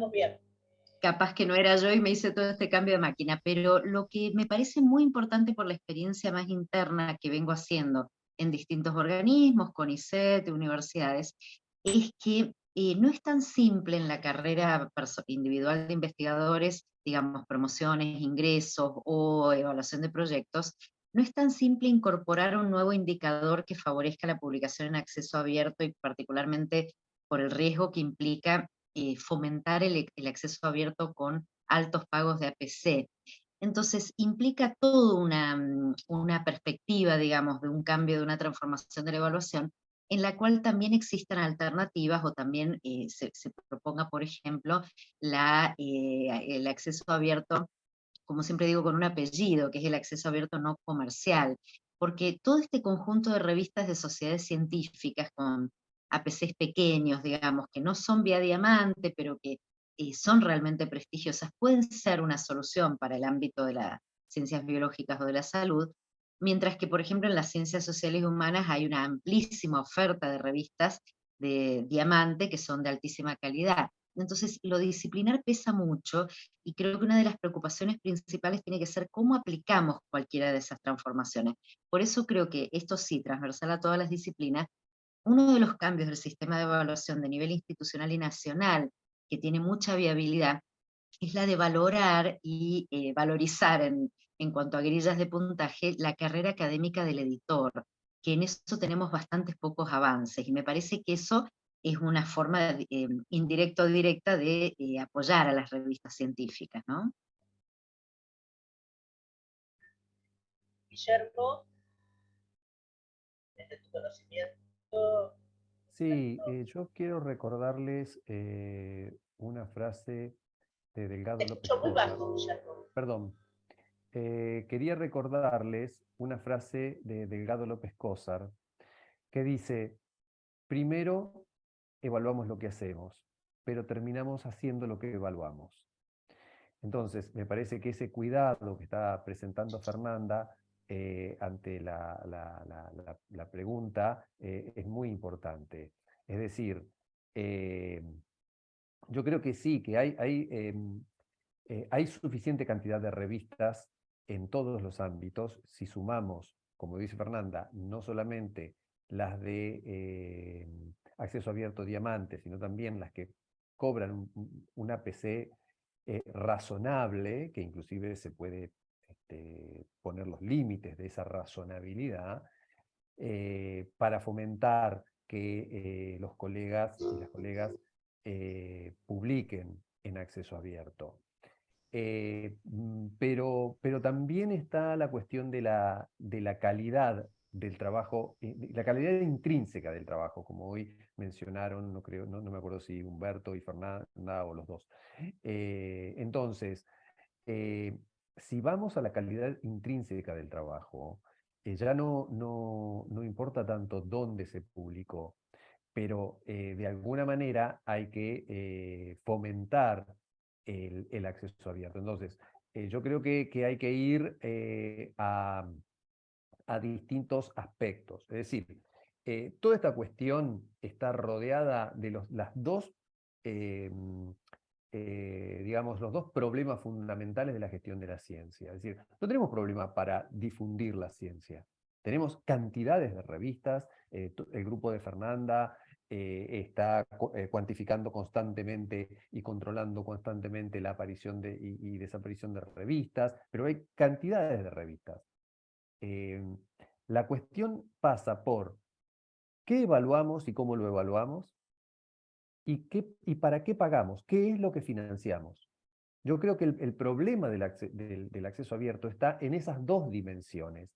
Y entonces, si bien es cierto que fomentar a través de las puntuaciones en las evaluaciones, la publicación en acceso abierto podría ser una posibilidad, tiene que estar combinada con otra serie de parámetros. Es decir, para fomentar que esté publicado en acceso abierto, también hay que tener otras herramientas para poder medir otros aspectos de esa producción de ciencia. Y creo que esas herramientas están llevándose adelante, digamos, no hemos hablado ninguno de los tres, por ejemplo, de las almétricas. No era el tema, porque el tema era la financiación.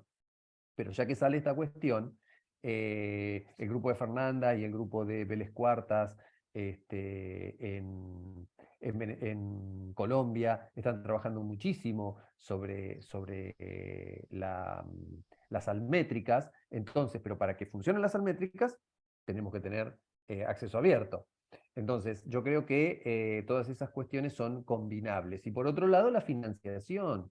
Es decir, si nuestros países siguen prefiriendo financiar a las grandes, es decir, las grandes empresas multinacionales y oligopólicas de revistas científicas, en vez de financiar no solamente la gestión de las revistas científicas, sino también las infraestructuras. Yo quiero recordar aquí que aunque todos hemos hecho, o muchos hemos hecho un esfuerzo importante por difundirlo, las dos grandes infraestructuras iberoamericanas, que son Redalic y Cielo, están sostenidas prácticamente por sus propias instituciones. Fundamentalmente, bueno, Cielo tiene un apoyo más fuerte en cuanto a la gestión de sus distintas bases de datos y sus distintos grupos de revistas por país. Pero Redalic está sostenida por una sola universidad. Las otras universidades no aportan absolutamente nada al desarrollo de esa infraestructura y todos nos aprovechamos de esa infraestructura. Y ambas infraestructuras están generando una serie de métricas súper interesantes para salir de la única métrica del factor de impacto o el índice H. Ambas infraestructuras están ofreciendo cantidades de herramientas súper interesantes para ver, medir de otra manera cómo hacemos ciencia y cuáles son los resultados de la ciencia.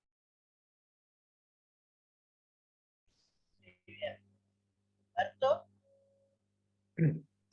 Sí, solo poco para comentar sobre esa pregunta en particular. Sí creo que hay algunas alternativas, por ejemplo, en los sistemas de evaluación, en la dinámica de la documentación, en los sistemas de evaluación y promoción, por ejemplo, una forma de reconocer o no, de promover esto es, por ejemplo, que la evaluación de los artículos científicos favorablemente o con puntaje a favor sea solo si han sido incluidos en un repositorio institucional. Por ejemplo, eso es una práctica que podría alentar este tipo de cosas. Es decir, que hay caminos que pueden ser no necesariamente en el paisaje de las revistas, sino también por las vías de repositorios. Y la otra cosa que quería decir es que quizás estamos teniendo menos en cuenta y que hay que mencionarla como un aspecto de ciencia abierta, que es el tema de los datos.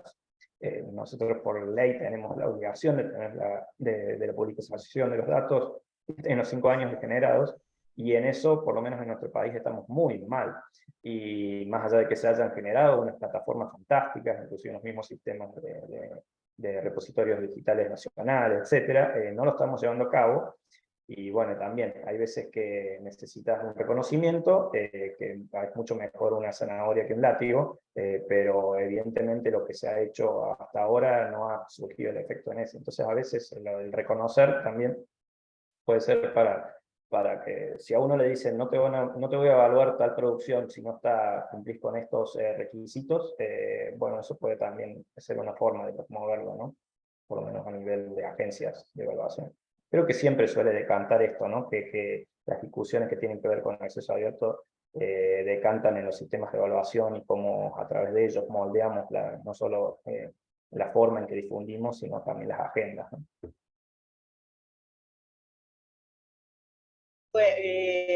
Buena nota el agregar el tema de la ley de nacionales, la violación también de la disposición de datos. Marta Liliana, que fue quien había planteado ese comentario primero, dijo recién, excelentes apreciaciones, deberíamos utilizar las métricas que sean incorporadas a la brevedad. No puede ser que nos cueste tanto el accesorio. Muchas gracias. Y ahora pasamos a otra pregunta, que es de Luciano Panepucci. Para Fernanda. Sobre la propuesta de recompensas para revistas de calidad indexadas en todas las bases de datos. Sería interesante destacar que si el objetivo es recompensar calidad, es importante considerar la indexación sola sin llevarse en cuenta los índices de las revistas.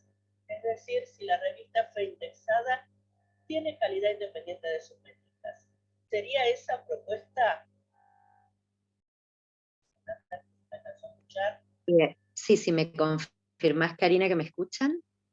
Sí, te escucho. Sí, en realidad, claro, ¿saben por qué decía allí que están en múltiples indexaciones? No porque las recompensas fueran únicamente las de múltiple indexación.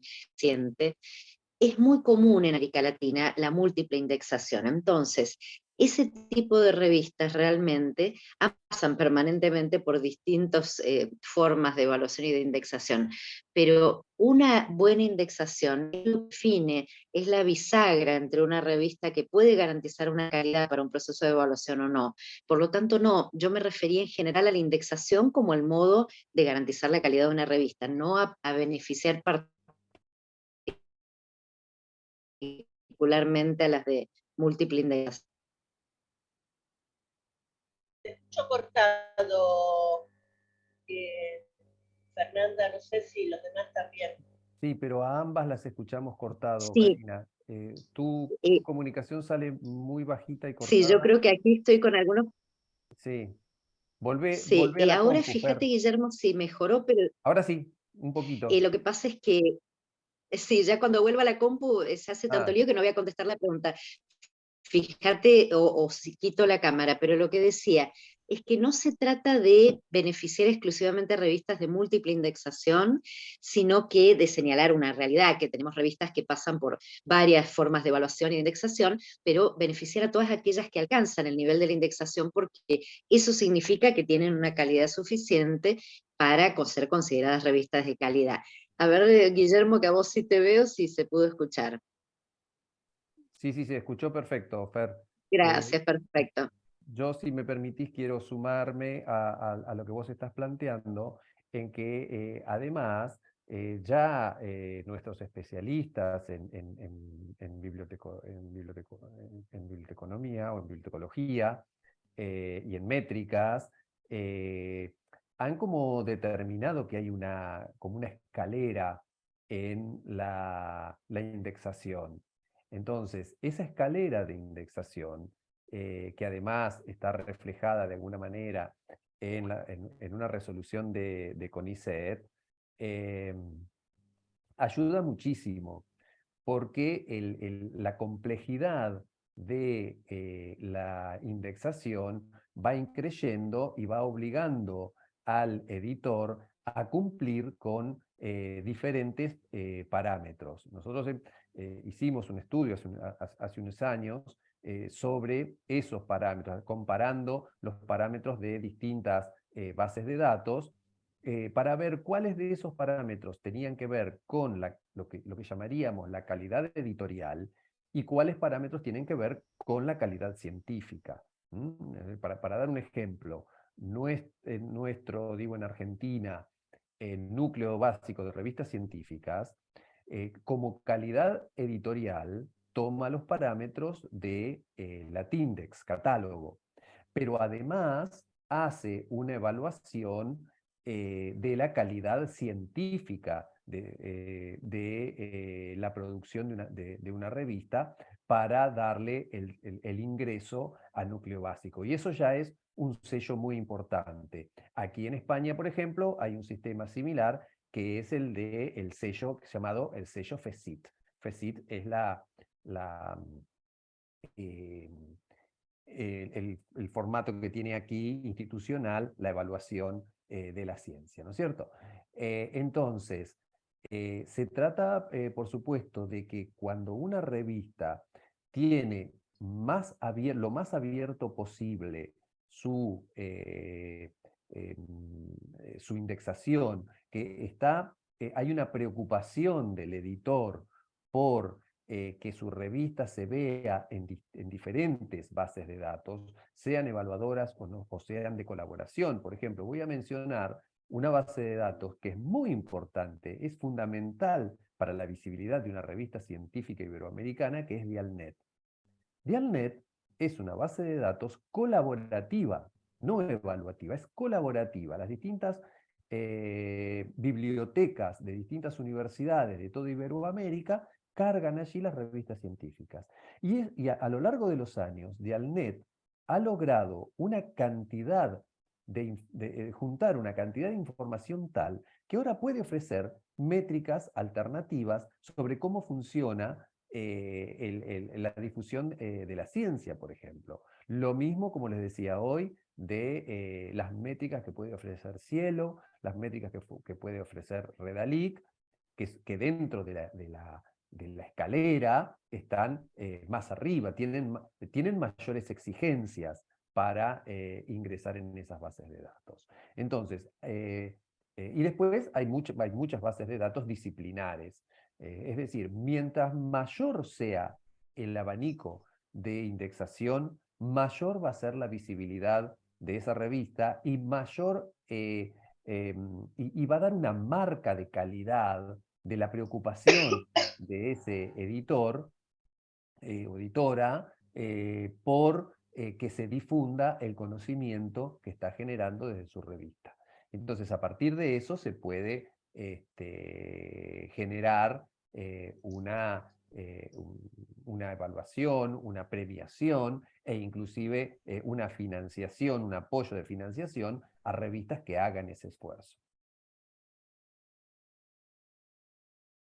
Ok. Bueno, acá viene una pregunta que de Linet Salvo, Linet de Chile, tanto tiempo. A ver, ¿de qué manera se espera que publicar en español alcance la visibilidad para los rankings que promueven nuestras agencias?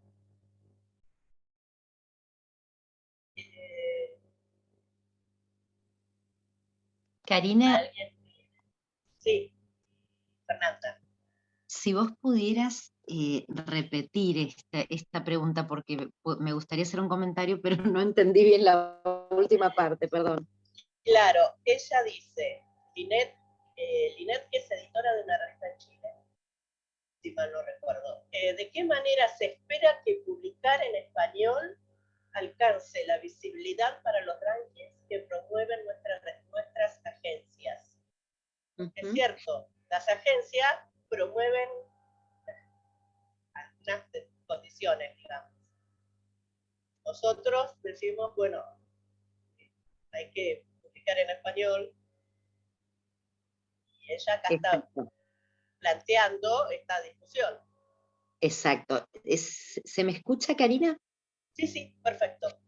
Me gustaría simplemente comentar, porque el tema del multilingüismo ha sido un tema de mucho interés permanentemente para mí, bueno, y por supuesto ha salido aquí en todo el seminario, pero yo creo que la publicación en español, si bien tiene las limitaciones cuando uno ve las bases de datos como Web of Science o Scopus en cuanto a su marginalidad y mucho más el portugués, en ese punto hay varias líneas de trabajo nuevas que van surgiendo. Por una parte, la necesidad de trabajar mucho las políticas de traducción con los nuevos software disponibles, que en el grupo de especialistas de lingüistas con los que vengo trabajando se advierte realmente la posibilidad de hacer una primera versión automática que luego siempre requiere una revisión humana, pero que ha habido un avance muy fuerte en esa línea, es decir, que las revistas multilingües son revistas que pueden alcanzar mucha visibilidad y que no pierden interculturalidad. Por el otro lado, creo que realmente existe una comunidad de lectores en América Latina y del portugués, no solo del español, que puede ser estimulada cuando se trabaja en forma directa esa línea. Entonces, muchas veces se piensa que publicar en español, bueno, no permite una conversación global, pero regionalizar también es internacionalizar. El tema es generar políticas específicas y creo que en ese sentido hay varias organizaciones. La Organización de Estados Iberoamericanos está fuertemente preocupada por esto y Mercosur también en distintas reuniones que he estado tiene mucho interés en esto, ¿no? Por otro lado, sumando a lo que dice Fernanda, y te, te sugiero, Fernanda, para tu grupo y para todo lo que están haciendo con los grupos de Claxo, alguien debería estudiar si realmente publicar en inglés en países de habla hispana genera métricas diferentes cuando la revista se está generando de un país de habla hispana. Quiero decir que mi hipótesis es que se trata de hispanohablantes hablando de problemas de Hispanoamérica. Voy a sumar a Iberoamérica porque voy a sumar a Brasil y Portugal. Se trata de iberoamericanos hablando de problemas de Iberoamérica, pero en inglés. Tengo esa impresión después de haber revisado realmente muchas revistas, ahora que estoy trabajando aquí en España, y siempre me da esa impresión que inclusive pasa con revistas que son clientes de mi compañía. Vos vas viendo los trabajos que te entregan para que nosotros hagamos la marcación, y como yo soy muy curioso, y además en nuestra compañía hacemos una revisión muy fuerte de que la bibliografía esté bien, y que las citaciones estén bien prolijas, para que la marcación del XML salga perfecta, o lo más eficiente posible, me voy dando cuenta que en realidad los iberoamericanos citan a iberoamericanos, y que las revistas que publican, por ejemplo, en 2 idiomas, no necesariamente reciben autores del mundo anglosajón. Yo no veo profusión de autores anglosajones en las revistas iberoamericanas que se publican en inglés. Por lo tanto, me parece que ese otro juego que está abriendo Fernanda por el lado de las traducciones ayuda muchísimo. Además, al menos, y ahora hablo de Hispanoamérica, somos 500 millones de hispanohablantes, 500 millones. Nos merecemos publicar en español, nos merecemos que nos lean en español, porque todo lo demás pasa por los metadatos.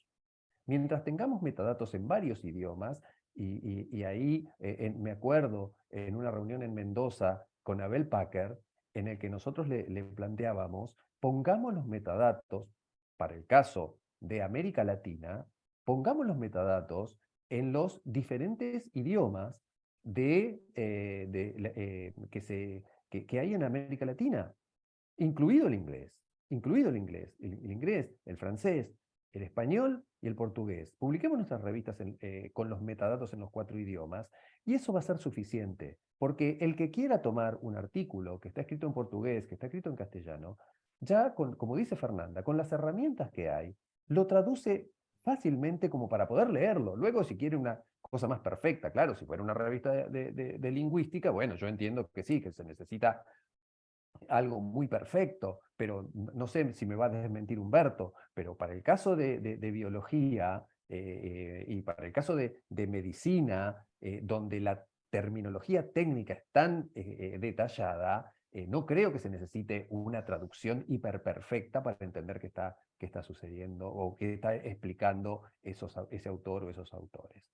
Entonces hay mucho para trabajar en este sentido y yo ojalá algún equipo haga un estudio de si realmente las revistas que se publican en inglés en Iberoamérica reciben más citación o reciben autores del mundo anglosajón. Bueno, Humberto, no sé si quieres agregar algo. Y, sí, muy interesante lo que mencionan Fernanda y Guillermo. Creo que por supuesto debe haber diferencias disciplinares en los aspectos de difusión e interés. Nosotros basamos en eso, Panlingua, en la posibilidad de que las traducciones automáticas generen algo legible, y que creemos que es nuestra hipótesis y que es suficiente. También es cierto, no sé, lo veo por ejemplo en trabajos de colegas, trabajamos con Peperina, por ejemplo, de Córdoba, una pequeña hierba de Córdoba con intereses en cierta parte de Córdoba. Entonces también a veces pensamos en nuestra audiencia, está bien. Nos interesa que lo lea a alguien 15.000 kilómetros de distancia a este artículo en particular o no. Entonces a veces también eso está en la toma de decisiones. Y después hay una pregunta mucho más amplia que nosotros mencionamos en algún momento, de la imposibilidad de ver lo que ya ha sido generado y qué barrera el conocimiento es. Por ejemplo, yo me enteré una vez que había 79 millones de artículos científicos publicados en China, de los cuales no hay traducción. ¿Y qué hay ahí? Entonces, no es solo la posibilidad de visualizar una traducción de algo que podemos ir a buscar, sino su existencia per se. Entonces también quizás necesitamos un camino que nos ayude a visibilizar la existencia de recursos que se han generado. Entonces ahí no es solo quizás, no sé, me gustaría ver el tema de los metadatos que mencionas vos, ese tipo de artículos, pero sí es increíble que en el mundo haya tanta ciencia generada y que a veces no la podemos compartir. Entonces, bueno, en la iniciativa de Helsinki hablan de la publicación multilingüe, de generar documentos en distintos idiomas, mientras más mejor.